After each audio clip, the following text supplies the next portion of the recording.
पंकज जी, मैं सवाल कर रही थी अतीक और उसके परिवार के उसी डर का जो वो कोर्ट के सामने भी रख चुके हैं।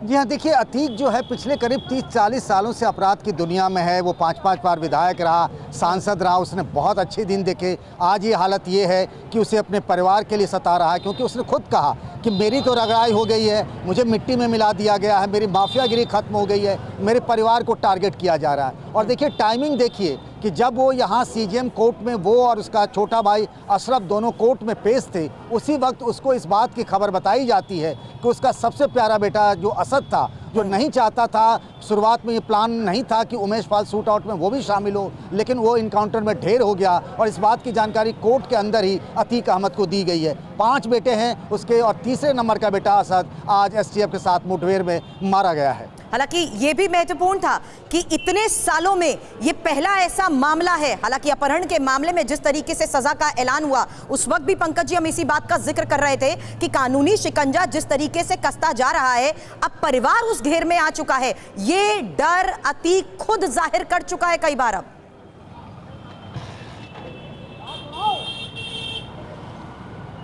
जी हाँ, बिल्कुल। और अतीक का तो बोलबाला ऐसा था कि कुछ भी सरकार हो, प्रशासन हो, सब उसके सामने नतमस्तक हुआ करते थे। किसी ने सोचा भी नहीं था। पिछले 1979 में वो पहला क्राइम करता है और सज़ा उसको देखिए कि 40-41 सालों बाद में होती है, पहले उमेश पाल के अपहरण के केस में। यानी ना तो कोई सबूत मिलता था, ना कोई गवाह पेश होता था। इस तरीके से उसका यहाँ पर पूरा मायाजाल बना हुआ था। लेकिन पहली बार लग रहा है जब अतीक अहमद की बीवी जो शाइस्ता है, जो यहाँ से मेयर का चुनाव लड़ना चाह रही थी बीएसपी से, वो फरार है। उसके बहनोई जो है वो जेल में है। उसके जो बहन है आयशा नूरी, वो फरार चल रही है। पूरे परिवार पर अगर आप देखें तो इस पूरे उमेश पाल शूट आउट में सबका रोल धीरे धीरे सामने आ रहा है।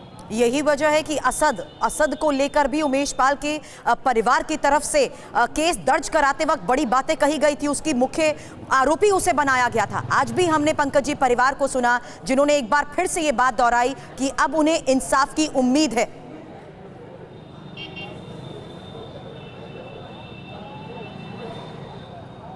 जी हाँ, बिल्कुल। और इसीलिए आज उन्होंने कहा भी इस बात की कि जिस तरीके से चीज़ें हो रही हैं, कानून की प्रक्रिया हो रही है, सरकार के कामकाज और सरकार की जो कार्रवाई है उसमें उनको संतोष लग रहा है, उनको उसमें भरोसा है। ये बहुत बड़ी बात है कि इंसाफ हो तो इंसाफ होते हुए दिखना भी चाहिए, और इस मामले में कुछ ऐसा ही सामने नज़र भी आ रहा है। हालांकि आज जिस तरीके से अतीक और अशरफ हथकड़ी में नजर आए थे, उस वक्त भी बड़ी खबर पंकज जी आपसे चर्चा की थी कि आखिर कैसे अब कानूनी शिकंजा तो कस रहा है, लेकिन इस माफियागिरी को खत्म करते हुए ये तस्वीरें बहुत बड़ी थी कि अब हथकड़ी में थे अशरफ और अतीक।